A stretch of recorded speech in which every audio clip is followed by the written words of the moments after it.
সেটাকে? হ্যাঁ, মানে সরস্বতী পুজো মানে স্কুলেই কাটতো সকালবেলাটা সাধারণত। আর তারপরে দুপুরবেলার পরে হয়তো একটু শাড়ি টাড়ি পরে ঘুরতাম, একটা বিল্ডিং এর মধ্যে পুজো হতো, সেখানে যেতাম। মিস তো করি ডেফিনেটলি। সেই সময় একটা অন্যরকম সময় ছিল, এখনকার সময়টা অন্যরকম সময়।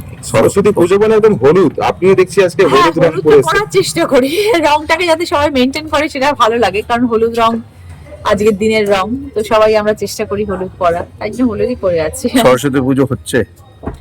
সরস্বতী পুজো হচ্ছে মানে আমার বাড়িতে ওখানে হচ্ছে কলকাতা শহরে, কিন্তু আজকে তো আমি এখানে এসেছি। আজকে আমি একটা দিন একটা ছুটি পেয়েছি। সুভাষদার এটা হয়েছে 2 দিন হয়ে গেল, কিন্তু আমি এসে উঠতে পারছিলাম না, কারণ আমি ভীষণ কাজের মধ্যে ব্যস্ত ছিলাম শুটিং এর জন্য। আজকে একটা দিন আমি ছুটি পেয়েছি, কারণ আজকে 23শে জানুয়ারি প্লাস আজকে সরস্বতী পুজো। আজকে আমাকে শুটিং থেকে ছুটি দেওয়া হয়েছে, ওই জন্য আমি তৎক্ষণাৎ চুচুড়ায় চলে এসেছি সুভাষদার সাথে। সরস্বতী পুজোর ভোগ একটা আলাদা বাঙালি আলাদা একটা ব্যাপার। সরস্বতী পুজোর ভোগ, সরস্বতী পুজোর জোড়া ইলিশ, এটা একটা আলাদা আনন্দ। ভোগে কি পছন্দ রচনা ব্যানার্জি? ভোগের মতনই হলে ভালো লাগে আর কি। খিচুড়ি, লাবড়া, লুচি, আলুর দমটাই মনে হয় যে ভোগের জন্য ঠিকঠাক, এটাই ভালো লাগে।